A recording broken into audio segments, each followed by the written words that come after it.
To the Pep Talk podcast for SLPs. I'm so happy you all are here. We already have quite a few time SLPs as expected, but we'll probably pop on here in a minute. Here I have Adana. I'm going to formally introduce her in a second, but if you want to say hi. Hey, everyone. There is a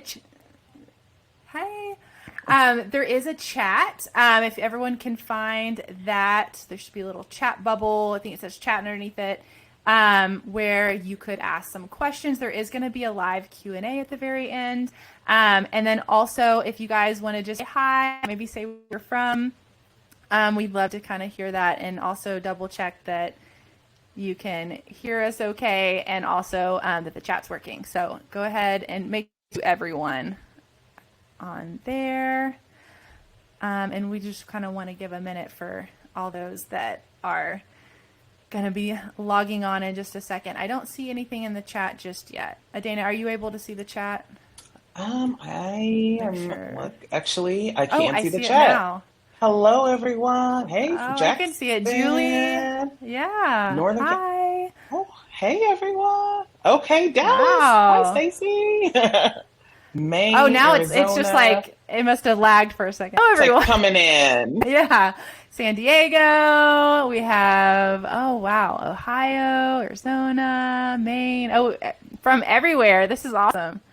Very cool. It's so fun to connect with you guys from all over. This is amazing. Okay. Cool.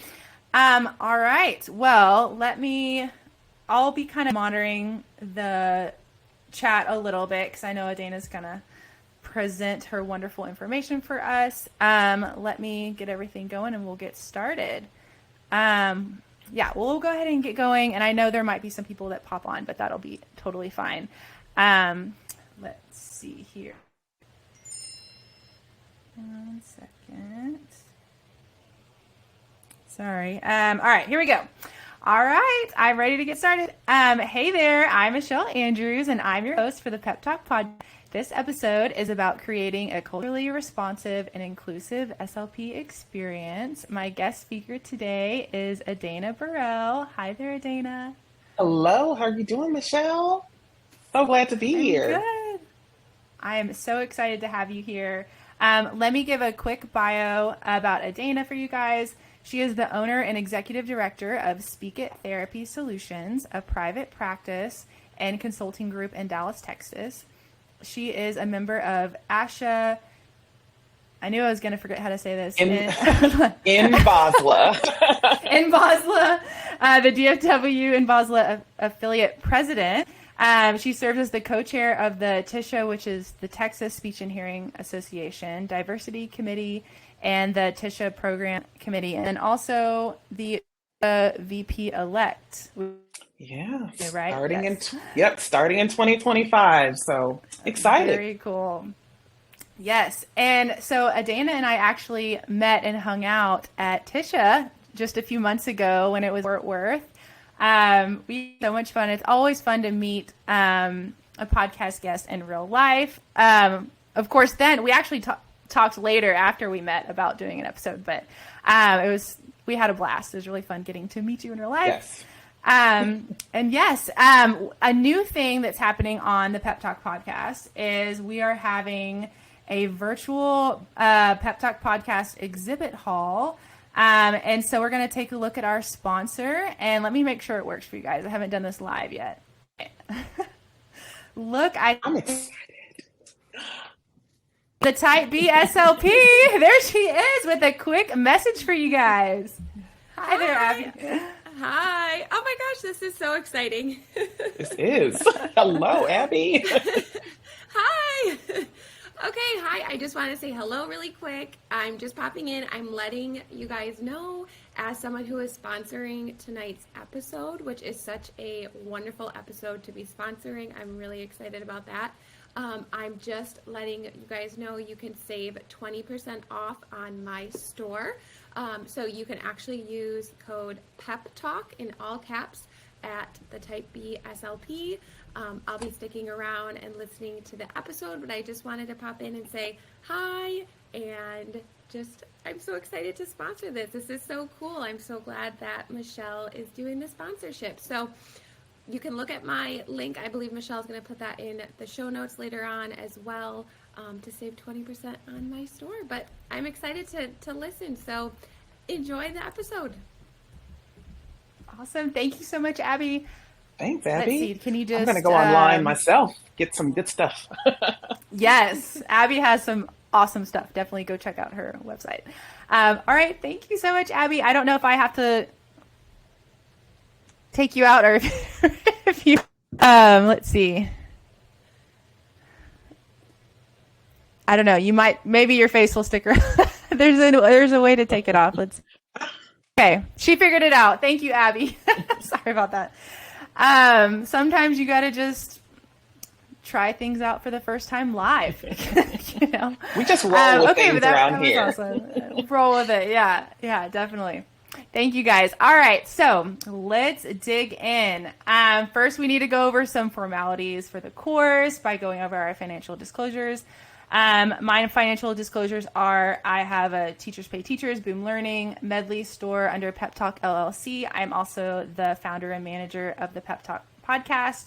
My non-financial disclosures include Speech Arcade is an in-kind sponsor for this podcast. And Abby Long is a sponsor for this specific episode, the Type B SLP. And then Adana's financial disclosures, she is the owner and director of Speak It Therapy. And her non-financial disclosures, kind of like what we said in her bio, she is an active Tisha and Mbazla member, and also the Tisha VP-elect for membership, and then Mbazla affiliate president. And then...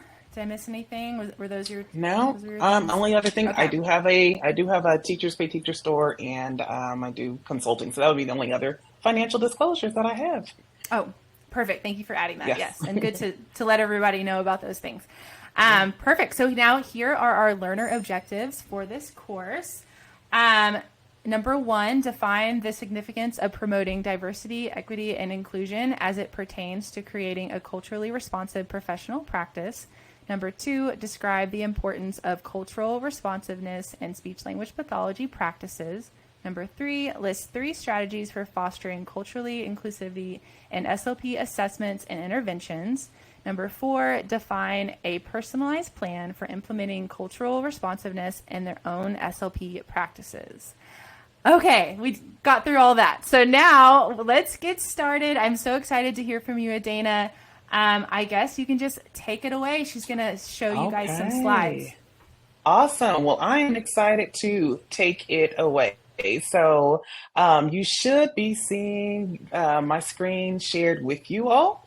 I hope it is. Looks like it is. So I think we are good to go. So today we are going to be digging in and talking a little bit about creating a culturally responsive and inclusive SLP experience.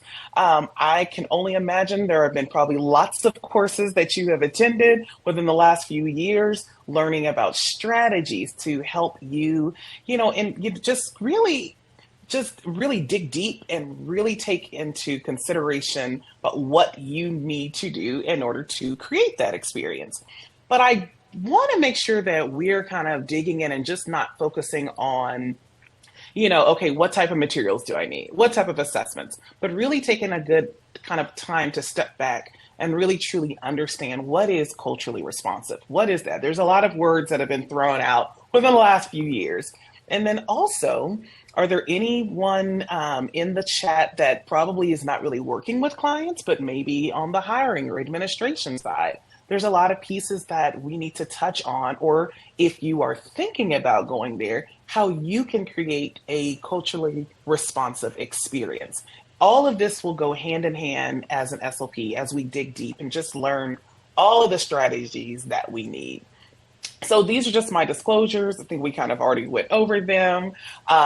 These are the learning objectives that we have here that Michelle just went over. So this is just some information that I really hope that we can be able to define, list, participate. And at the end, I want to be able to hear from you guys. Type it into the chat about what are some things that you were able to takeaway. So, are y'all ready to dig deep? Let's go. Let's jump right on Yeah. in. All right, let's do it. Okay, who all here has gone to the eye doctor lately? Oh, I need And to. you yeah, exactly. You probably have seen this picture. You probably seen this actual like device. This thing kind of scares me because I don't know about you, but as I get older, my vision is getting a little bit blurry, and I'm kind of concerned about that because my doctor is stating that I may have to get readers soon. But that's another story for another day. However, I did bring up this picture because I want you, because when you look through this, constantly, the optometrist is constantly adjusting, right? They're trying to adjust so that we can get it just right, so that we can really, really see through the lenses. So I want you to kind of take a step back and really think about this situation. As you're looking through this lens, imagine a child with a speech or hearing disorder who walks into your school or to your clinic, nervous and apprehensive. They look around the room. They're searching for someone who understands them, who can truly connect with their unique experiences. And in that moment, what this child needs most is a professional who not only possesses the technical skills, because that's something that we know that we have, but also to help them understand the complexities of their background, their culture, their individual needs. And so I like to use this scenario to kind of set the tone to highlight those critical importance of diversity, equity, and inclusion in our field of speech language pathology. So we're going to talk about today kind of going through a journey of what does it take to recognize the power and recognizing different voices, different experiences, different perspectives. So are you guys ready to kind of dive in? All right. I think we're ready. Let's do it. Let's do it. Okay. Let's go forward. So I know that you guys have probably heard this bunch of times. So there are some definitions that I do want to cover just to kind of set the tone. So diversity, equity, inclusion, and belonging. So I broke these up into kind of DEIB. You've heard it; it's been thrown around multiple times, and I think it really took off after June of 2020. So, and it's now coming back to fruition again, but in a different way, if you know what I mean. But diversity, I like to just give a quick little like response so that if you're ever thinking about what does it really mean, D in diversity is having a seat at the table. The E is having a voice. I is fairness and justice. And B is having that voice be heard. So as you're working with your clients or even with your employees or your colleagues, make sure that you are addressing each of these. You don't have to necessarily create a whole like program, but just thinking about, I always go all the way to the B. Are we making sure that that person has a seat, but their voice is also heard? That is what we want to make sure that we're doing for that child. We want to make sure that we are, making sure that their voice is heard. So let's go and talk about a little bit of critical information. So this is just good statistics just to, look back at these ASHA statistics, and these are from 2020. I know we're waiting on some new statistics that are coming through, and I actually just left the INVASLA convention a few weeks ago, and it was great to be able to hear from our CEO, Vicky Deal Williams, kind of go through and talk about this myth of the 8%, because that 8% actually is not 8%. And if you were in the room, there was some really, really good information that she shared about that. So if you look at this information here are some bullets that I just think it's important to know and to understand.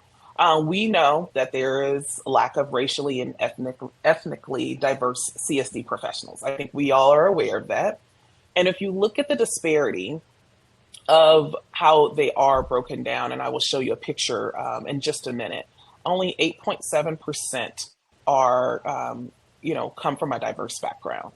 And then 3.7% is Black. And I just put that number because that is who I identify with. You may identify with a different number. And I think it's important for you to go into the statistics to see where do you fall in this full pie. And when you think about that, look at the clients that we serve. 43% of the clients that we serve come from a racially diverse background. So when you think about where we are at 8.7, and it's probably going to go, hopefully move up, we are seeing that trend. Is that a good representation of the clients that we serve? And if it is not, what can we do to make sure that we're being culturally responsive and really making sure that we are addressing the needs of our clients? And then, of course, there's minimal increase of 1%. And then transformational initiatives are needed in our graduate training programs. And that's really where we have to start so that we can increase the numbers of our BIPOC SLP and audiologist professionals. So let's continue on. So I do want to talk a little bit about the diversity in ASHA membership. Index was 23.2 in 2001. It did go up gradually from 2007. So that's actually really good to see. So this is really good to be able to see that ASHA is seeing this. And I think our graduate schools are seeing this as well. We just need to continue to make sure that we're seeing this trend increase. This is what we need to see to make sure that we're really, really getting a good, diverse group of speech language scientists and audiologists to work with our population. So in here is just a picture, and if you go to I think it was the 2003 ASHA leader, if you could dig through some of your ASHA leaders that you may have, you still have a few of them. This is where you can find the makeup, and if you look at this, if you look at the green, that is kind of 92% white, 1% multiracial, 3% Asian, kind of 4% Black or African American. One of the things that I did take away from the previous presentation that I learned in ASHA, there's going to be some shifts that are going to be occurring in how we identify ourselves. Because how many people in the chat, when you go in and you're renewing your license, either within ASHA or at the state level, you feel like there's not really a category that fits you? Does that kind of ring a bell, ring true to some people? It might ring true to some people. So there is not a category that fits everyone. So they're looking at ways to make sure that we're identifying everyone so we can truly capture a good picture. I represent the state of Texas and Tisha. We're also, if any members here and anybody listening live or catching on the replay in Texas, if you renew your membership with Tisha, and I hope that you do become a Tisha member, you will be able to identify yourself. And it's not just a few boxes. Now you can even write in how you identify yourself. So it's really good.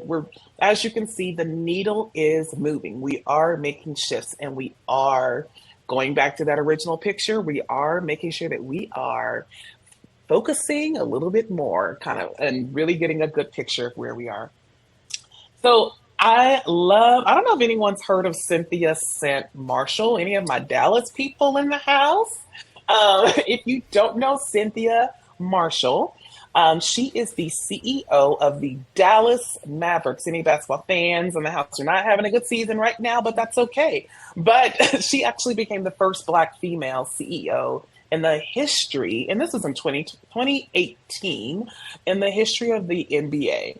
So that should tell you something right there. But I love this quote and I love the picture of her too. I love the quote that she has here. And she says, "I like to say that diversity is being invited to the party. Inclusion is being asked to dance." So I love that you can invite me to the party. You can have me on the sidelines. I could be standing there looking good. But if you don't let me dance and you don't teach me the moves, you just have me over there looking good. Or you just have me sitting at the table because it looks good, but you need to make sure that I belong. So thinking about that for everything, every voice matters, everybody belongs. And so that's the kind of workplace, that's the kind of experience that you want to create for your staff, for your clients, for anyone that you're working with. And so it's called the Marshall Plan. You can Google it. It's really cool, and how she was able to transform the Dallas Mavericks organization. So lots of cool things that I have here. So as you can see, we have just a little bit about why does this all matter? So diversity. So when you think about diversity, when you think about our workforce, it brings together individuals with different backgrounds, and it just fosters creativity. That's one of the biggest things. There's research that shows when you have more of a diverse workforce, you have diverse students, you are fostering creativity, and that's what you are wanting to create. And then equity. That is ensures that everyone has equal access. So it means creating fair and just systems that enable all individuals, regardless of their background, to succeed and thrive. And then let's look at inclusion. It's about creating a sense of belonging. We talked about that before, where every individual feels valued and respected and heard. And so this is the significance why DI is significant, because it not only promotes social justice, but it also contributes to like organizational performance, better client outcomes, and just overall more positive work culture. So any questions so far in the chat? How's the chat looking so far? Let's see. I'll give everyone maybe a second. I don't see Yeah. any right now. Okay. I'll try to like pop in if I see Awesome. one. But No and then problem. also if you're on a roll, we could always do some at the end too. But Awesome. looking That great. works. That works. Okay. So let's continue on this path. So we're talking about cultural humility. So in order to have cultural competence, because I think a lot of times we get stuck there. Yes, I'm culturally competent. I know what type of assessments to give. I have done the work. We get sometimes, and I will state for myself, we can get stuck in cultural competence, but you cannot have cultural competence without cultural humility. You're probably wondering, what is that? So before you can become a cultural competent or create that cultural responsiveness, you must have cultural humility. And so when you think about cultural humility, it is a practice that stresses commitment to lifelong learning and self critique that aims to correct power imbalances. This is a lifelong journey. I bet there are some times where thinking about when you graduated from grad school, where a lot of the things that you learned, you're no longer doing anymore, right? It's a lifelong journey, right? That's why we continue to do continuing education. Just, a few years ago, Gestalt learning, I was like, what is this? I had to switch my mind. It's a lifelong journey. So that's a cultural humility. We have to be personal lifelong commitment to this self-evaluation. So it also recognizes the power of imbalance and then the desire to fix those power imbalances. So if you have that desire that, okay, I'm okay, I can go through and I can do this lifelong journey, then let's do it. That's showing that you have cultural humility. And that's what you want to make sure that you're able to create that. And that really creates a really good patient therapist relationship, a better one in that sense. So now I have this beautiful picture here, and it was given to me. If there's the found online, I think unc.edu. So I like that at the top it states becoming culturally competent and practicing cultural humility are ongoing processes that change to new situations, experiences, and relationships. So cultural competence is a necessary foundation for cultural humility. And if you see on both sides, you have cultural competence on one side in the purple, and on blue, you have cultural humility.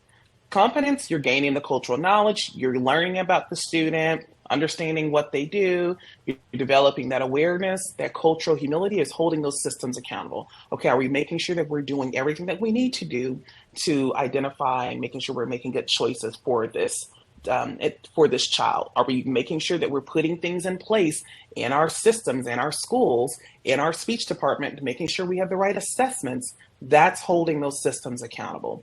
Understanding and redressing power imbalances. If you see that there might be, how can I use my understanding of my own and others' cultures to identify and work and disrupt inequitable systems? If you see that something is not going well, if someone is not showing cultural incompetence, what are you doing to speak up for that person who can't?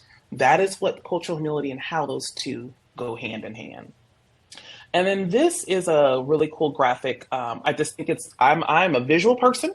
I just like so when you think about cultural humility equals being teachable. So can you be teachable? If you can, you should be able to fit inside of all of those 4 circles. Are you learning the impact of systems? Are you learning from your students? Are you learning from yourself? And are you learning from trusted colleagues? Can you do that? Then you can be teachable and you can have cultural humility and you can show that. That is kind of the overall premise of having that cultural humility.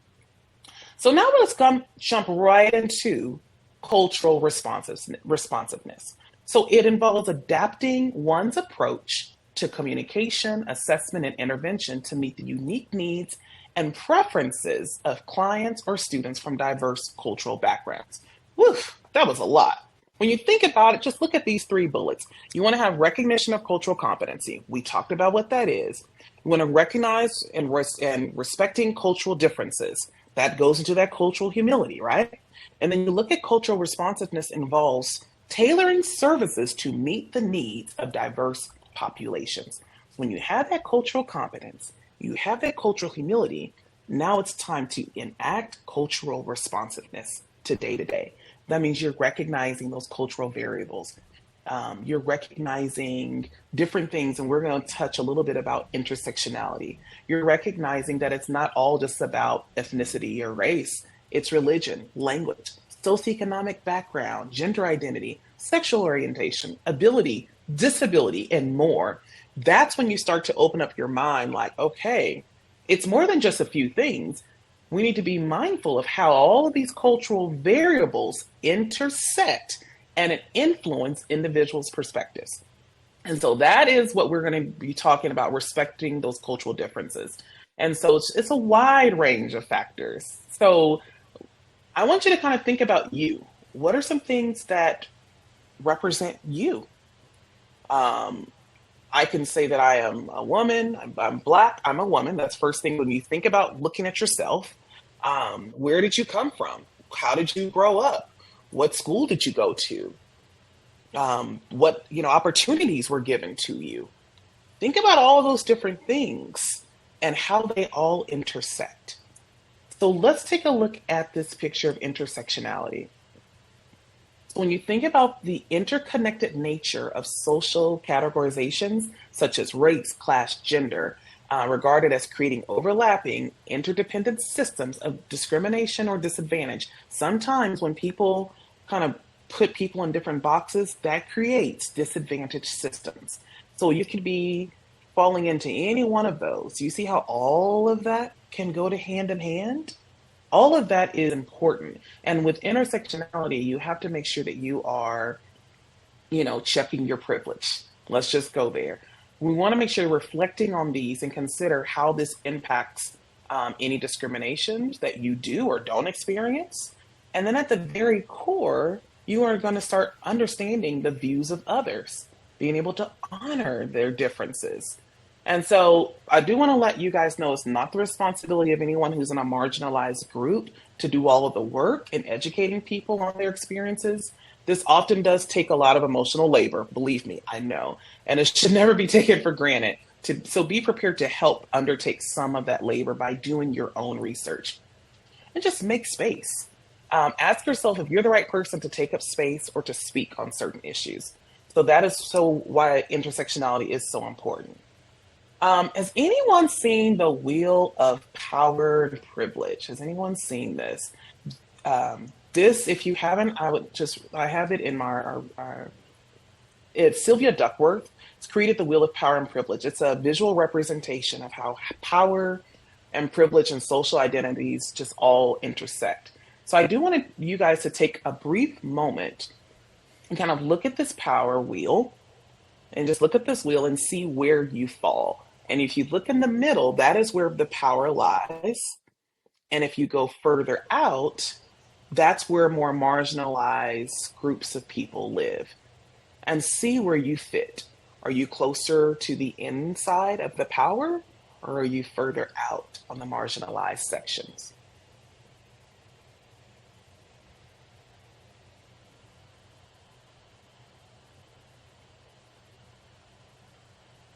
As you're thinking about your, what we call a social location, and the intersecting identities, so think about how are these similar and different to your colleagues, your students. I'm going to do mine. I'm going from power out, and that's what you want to do. Start with power, and you want to go out. Let's see. All of them, you look at the different colors, you look at the language, English. Think about we're speech language pathologists. If you speak English, you're more of that privilege is closer to power. If you're learning English, you're going more into the marginalized, non-English, monolingual, that's even more marginalized. So think about that, the citizenship. We may work with a lot of kids who come from different countries. And then think about some of our kiddos where they live. Do they own a property? That's a big deal. Are they living in a shelter or renting? And then wealth, formal education.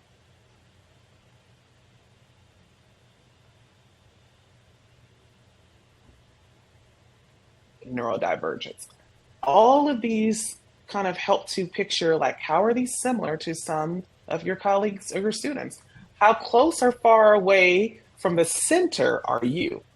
And how does your level of power shift as you place yourself in different identity categories? So continue to think about, where your students fall and what you can do based off of your power to help anyone who's in a marginalized group. Okay, so that was a good kind of overview of understanding cultural humility, cultural competence, cultural responsiveness, and then even touching on intersectionality. So now that we have a good understanding about what all of that means and how we can support our students, let's talk about assessment and treatment recommendations. What can we do to make sure that we're making culturally responsive assessment and treatment? So the first thing, and these are just some good takeaways to know. So as you know, as the population of the United States becomes increasingly multicultural, so will the populations of our graduate programs. So hopefully we will see that number we talked about before increase. So as a result, it is important for our clinical supervisors to become increasingly aware of cultural differences. So here are some things that you want to make sure that you're doing. You want to make sure that you're establishing rapport, you're interviewing. These are all the great things that you want to make sure that you're doing. You want to make sure you're developing a clinician's culture, understanding of the clinician's culture. You want to understand developmental differences in language and grammar and age with colleagues. And then also be able to, with other professionals who have experiences and or differences with other students. So this is how you can begin to create a good plan for your kiddos. So let's go into other assessment considerations. So let's talk a little bit about speech sound disorders. So one of the things that is important you want to do first is establish that rapport with family. Definitely listen to the utterances that the family members say. So it's so important to actually, I know time is of the essence, to actually talk and reach out to the family. And or there are some instances where you may work in a school where they have people from their neighborhood that come and volunteer at the school. Start listening to them. Listen to the people that volunteer at the school, and just start listening to the people that are in their community, just to listen to the utterances and just get familiar with it. And then you want to understand and respect the child's cultural background and just familiarize with the linguistic community and the articulation differences. So I just wanted to make sure on the slide, you want to compare the different distinct vowel sounds, because and this is just a quick little reminder. As we know, Spanish has 5 vowel phonemes. AAE written diphthongs may be produced with 1 vowel sound. Different things to remember as you are doing that language sample, as you are completing that speech sound disorders assessment. These are good things to remember to do. So let's talk a little bit about more assessment considerations. For example, in Spanish, Spanish is a common second language encountered by SLPs. I think that's probably the largest ones of the languages that we encounter. And as you know, there are several dialects of Spanish. And I learned this from this speaker. There's a dialect that is from Honduras. There's a different dialect from Mexico. There's different dialect that are from, it's so many different dialects. You have to familiarize yourself because everything is so different. And so when you know those differences between the dialects, it is crucial for appropriate assessment and especially diagnosis of speech sound disorders. It's also good to know that in Arabic and different African languages, there are also includes many dialects. And not all of them are mutually understood either. So when you are requesting a translator, knowing the exact dialect is crucial. So make sure you're getting the right dialect for them. And then also, it's important to, this is, if anyone, Megan Brett Hamilton in the ASHA Journal 2020, she gave an informed lens on African American English. And she said, we're working to change the language we use to describe the dialectal rules and variations. And so here are some assessment strategies that we want to make sure of. Always complete a language sample and analyze the patterns. And I'm going to stop here because I am someone that I will attest that is something that I just rush through. I mean, anybody else out there, I will rush through because I mean, I've got all these kids I'm trying to test and meet deadlines. But it's so imperative that you, before you even do that standardized assessment, to do a language sample and analyze the patterns.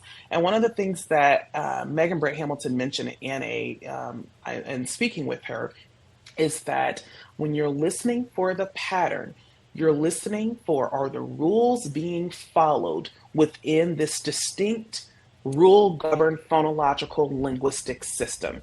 If you're listening to those patterns, is this child following those same rules? Now, it might be different than standard American English, but if that pattern is the same, is that truly a difference or disorder?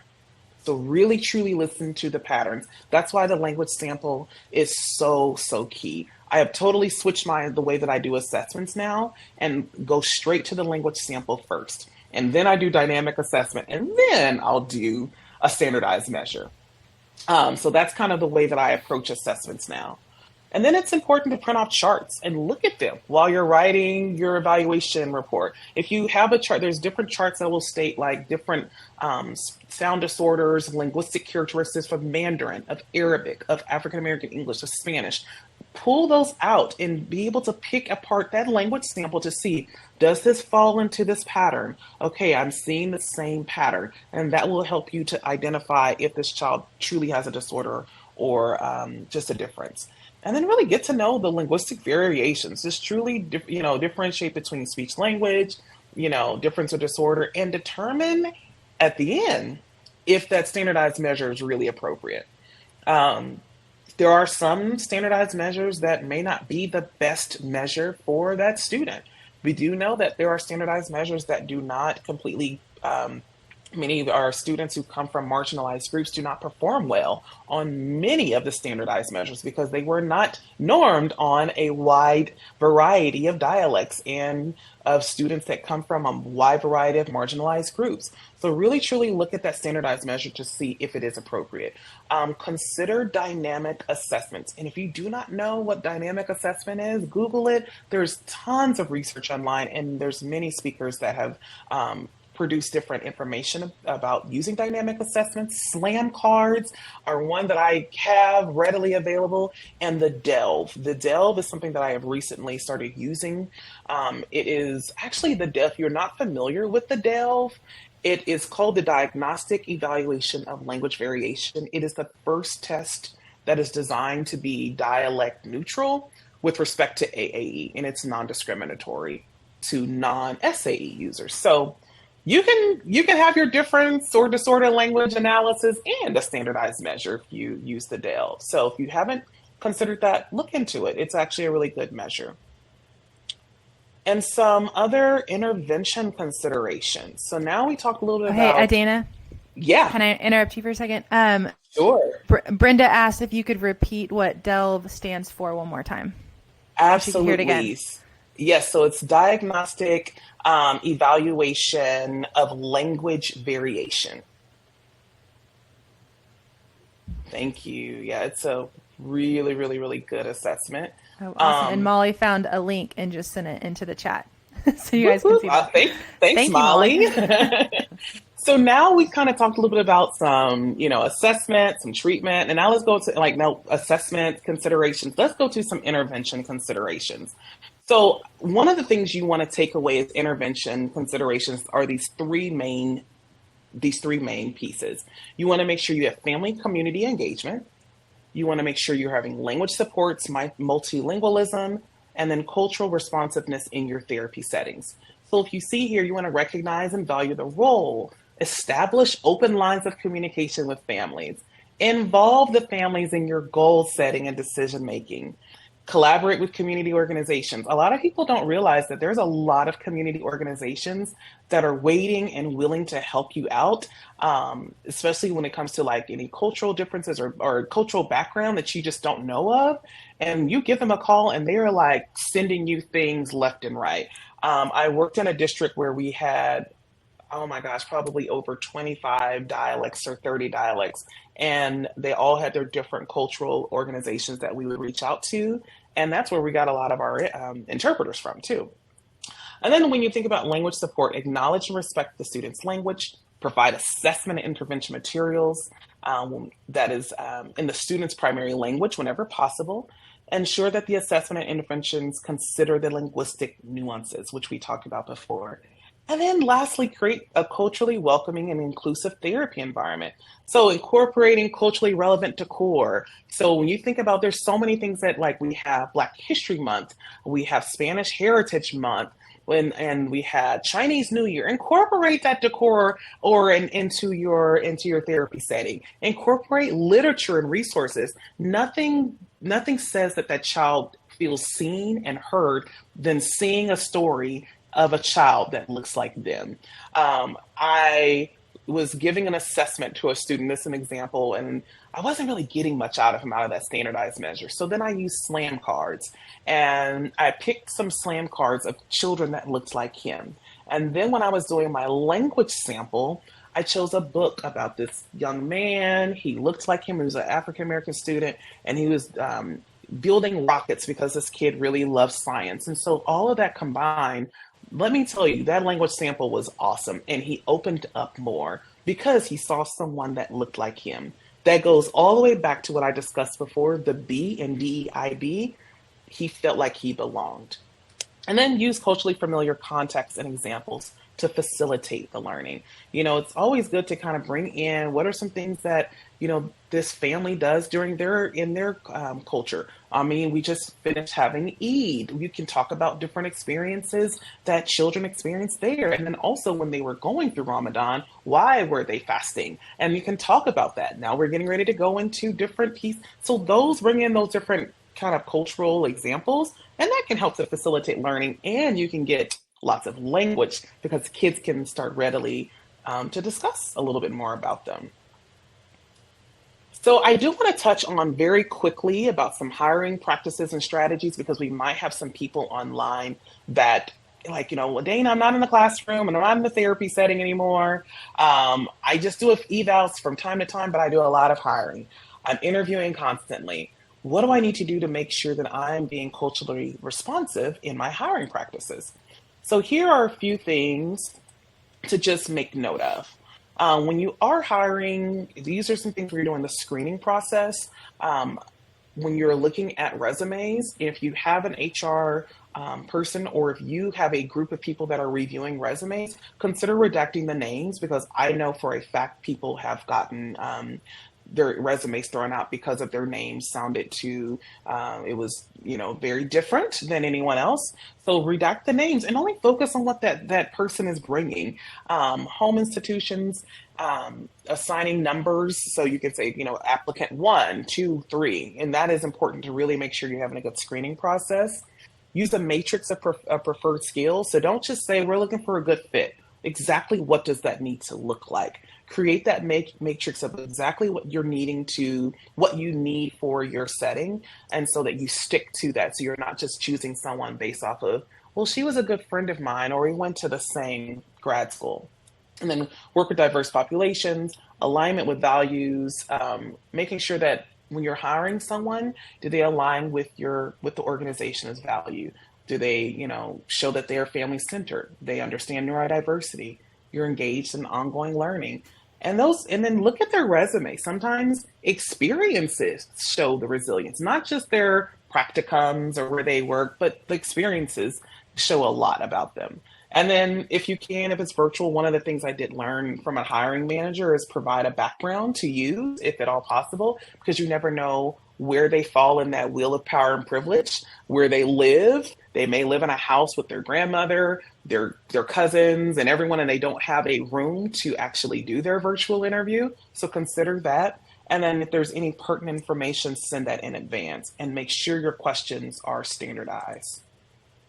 Also, a few additional strategies for enhancing recruitment efforts, and I shared this with some other people, is consider a search advocate, include diverse committee members and community partners. When we talk about bringing people at the table, it's always important to bring them to the table, but make sure they have a voice. It's really important that people are sharing, hey, we need to diversify our workforce. Any unconscious bias trainings, there's implicit bias through Harvard. Harvard, they have an online training that you can use. And just, be clear about the job description. And if you look on the right-hand side, here is a long list of places where you can consider submitting your, hey, we're hiring. Instead of just posting it to your, and it's okay to post it to your graduate school job board. That's wonderful. But if you're really truly wanting to make sure that you're being culturally responsive and you're creating that, you're showing that you're cultural, showing that cultural humility, consider also submitting that job description or that posting to a number of these caucuses, the Haitian caucus, Hispanic caucus. These are all through ASHA. The South Asian caucus, there's also different groups in BASLA, SISTAs, the Sisters in Speech Therapy and Audiology, student groups, Minority Student Leadership Program. There are many different caucuses that you can submit that your different job postings to consider that, a really robust, diverse pool of candidates. And this is just some additional culturally responsive hiring strategies. You want to make sure you're standardizing your ratings when you're interviewing. Make sure you are minding your language, like I mentioned about a good fit. Be cautious of the word professionalism. Who defines it? Is it visual? If they can come in and actually do the work, then that's what we should be looking at. And then creating an inclusive environment. So it's so important when you actually do hire that person and you have orientation activities, is it inclusive? Are you creating safe spaces? What does your mentorship look like? Be mindful of any microaggressions that could be stated or could be picked up on during that orientation process, and just understand your own and others' learning. And so that's important to do. I always like to do a true colors because it's important to know how each person learns and receives information. And that helps for that person to feel like they belong. Like, oh, they actually know how I like to learn or how I like to receive feedback. And then provide resources, employee resource groups. If you work for, there's large companies that have what we call ERGs. So it could be like you have your Hispanic caucus, which is for like a different work group, or you can have veterans and you have those that meet together, just to feel like they have like a family at their workforce. So overall, kind of creating that inclusive environment. So we talked about a lot of things when you're at the workplace, training and education, having those affinity groups, inclusive policies and mentorship. So the training can cover a wide range of topics. For example, you're doing one now, cultural competency.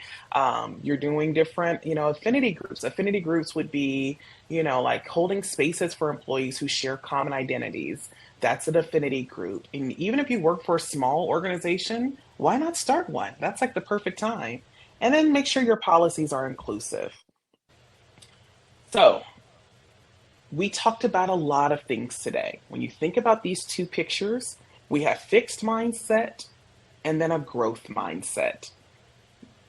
Do you feel like you've moved from having a fixed mindset? So when we think about fixed, people with a fixed mindset, they believe that their basic qualities, like their intelligence, their talent, is simply fixed traits. This is where I am. I don't like to be challenged. Those are some people who may not show that cultural humility. I'm not ready to grow. I'm not ready to, refocus my eyes on different things. But can we move to a growth mindset? Being able to see that, okay, I can create an area of learning. I can create this resilience. I can develop. This is challenging me. Wow, I do like to try new things. This is inspiring. So you want to make sure you're moving from that fixed mindset to a growth mindset. So we talked about a lot of things today, and I always love moving from that fixed to the growth mindset. So I do want to, we don't have time for case studies, but I do want to give you guys a few takeaways. So just keep an open mind for your assessment and treatment approaches. Be intentional about your evaluation procedures and therapy approaches, and then think about new ways to continually practice cultural responsiveness. And here is my call to action. I always give a call to action at the end of presentations. These are the 10 things I want to make sure that you're doing. I want to make sure that you speak up, that you educate yourself, you engage in inclusive conversations. I want to make sure that you're advocating for change, mentor support, join or start an ERG, which is that employee, work group. Stay informed, continue to learn, lead by example, share your knowledge, reflect, and act. So it's not enough for us just to simply acknowledge the importance of diversity, equity, inclusion, or cultural responsiveness, cultural humility. It's important. It's also important that we put in the work as well. And so that's why it's so important. I always get this call to action at the end. So I do want to just share a little bit about with you. So thank you all. This is my contact information. Follow me. My email address is adanna.burrell@speakatherapy.com. You can follow me at adb_speaks. There is a QR code that will take you to my just kind of a little bit about my Teachable. So if you want to learn more or schedule some time to do some consulting with me or just doing hey, check in. And I also have a cultural competence checklist if you're looking for, am I following along on what I need to do? So be sure to check that out. Stay connected through social media for more updates on future coaching and DEIB initiatives. So I'm going to now open the floor for questions. What questions do you guys have for me? All right, you guys, so hop on into the chat and type in any questions or anything you want to tell Adanna. We'll give you all a few minutes to kind of type some stuff out if you'd like to. I really appreciate all of you here today, and those of you in the future listening to the replay. This information was so amazing. And Adanna, you are a teacher. I can how that she speaks, the way you describe things and explain things, and you have these visuals, and you painted just a really specific and clear picture for all this important information. And I really thank you. This was really great. Thank you. Yeah, I'm a visual person, and everyone learns in different ways. So I want to make sure that everyone gets it in multiple ways. So that's so important. Yeah. Yes. So if you are listening on just a podcast platform, the replay, you can pop on into my website, and I will have the video recording of this. So you could see the visuals that way if you'd like to. There's a link in the show notes. There's additional resources of those who want to continue to do the work and do research. There's a ton of information here, additional resources if you want to take a picture of it or come back, like kind of a, member affiliate program, considerations in cultural responsiveness, lots of different lecture series that you can look into at your own, whenever you feel like it. It's always good to learn more. And then here are some references as well. Awesome. A special shout out to Dr. Yvette Heider. She's the one who put in a lot of the work and really dug deep into culturally responsive practices and speech, language, and hearing sciences, and actually wrote a book and authored a book on that. So if you ever get a chance to find that book and gain and get it, please do. That's awesome. And I will. Oh, sorry. I was just gonna say I can link. I'll get those from you, and I'll put them on the course page. So if you're listening on a podcast, go to the show notes. You can click to go to the course page, and I'll have information under resources and references. So it's easy to click on and easy to get to. Absolutely. Let's see. Okay, I think we have some stuff in the chat real quick. We have visuals are great. Everyone's loving you. Can we get a copy of the list? Yes. So the list will be on the course page. Thank you so much, Adana. You have been an encouragement, and I've really enjoyed listening to you, says Stacy. Brenda, let's see, says, what advice do you have for working with, make sure I'm saying this right, Nepali children? Our district has a lot, and I have learned that they say translation from English to Nepali doesn't work well. In fact, when interpreters come for IEP or ETR meetings, they use a lot of English words that have no Nepali translation. They seem to want to raise their children knowing English but being exposed to Nepali so they might understand it but don't speak it at home. Yet I am concerned about the language difference versus disorder with such children. Okay.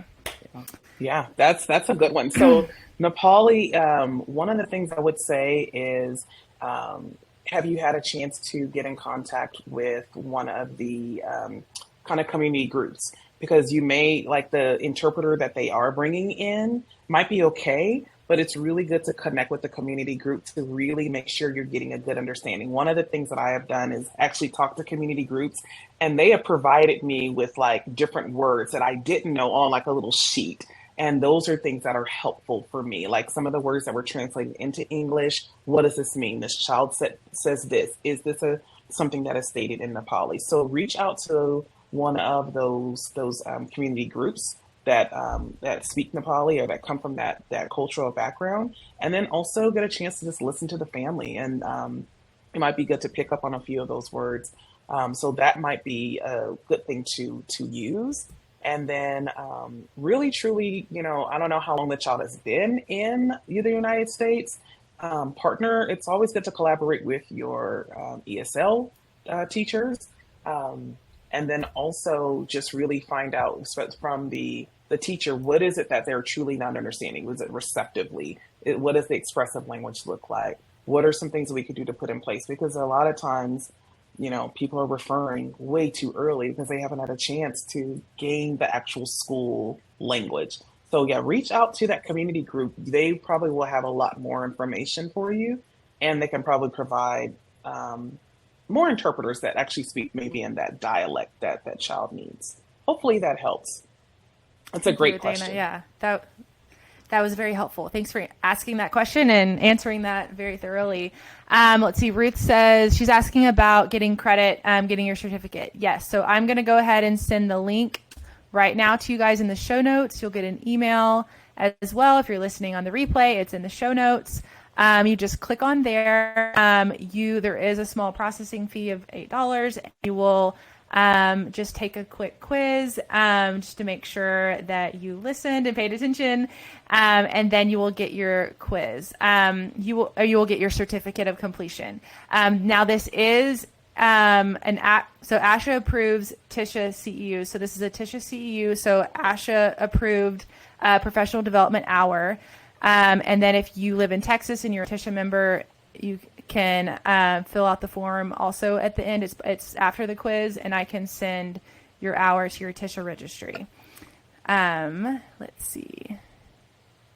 Okay, thank you, Brenda. Okay, and let's see. And if anyone has any more questions about the quiz or anything, just let me know. I'll also send an email here in a bit about that. Let's see. I like the idea of, Farah says, I like the idea of providing a virtual background for individuals for online interviews. I liked that idea too. That's really nice to help make the process smooth. Since people from diverse, it was good checking out the power. Yes. That was awesome too. I feel like I want to stare at that a little bit longer too. That was a great visual. It was like looking at all of it. Yeah, that was really cool. Yeah. Awesome.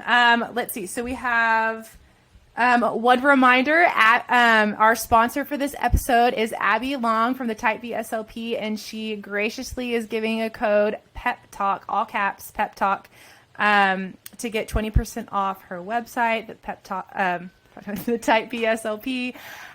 So make sure to check that out. She's amazing and has awesome stuff. And then also, let's see, we have, I think that is about it. I have a little closing statement. Is there anything else, you guys? I don't see any other questions. Are you good? I can't thank you enough, Adana. You were amazing, and all this information was so important, and the way you described everything. I think you gave those specific takeaways and the call to action, and I feel like that's how I learned too. It's like, okay, what can I now go do? I think that was really important and helpful. But yes, all right. So I'll go ahead and kind of close out, and then I'll send you guys an email with the course link, but it's also in the show notes. So, all right. Thank you so much for listening. We hope you learned something today. All the references and resources throughout the episode are listed in the show notes and also listed on the Pep Talk podcast for SLPs. SLP's website. If you want to learn more about Adana, make sure to check out her Instagram at ADB_speaks.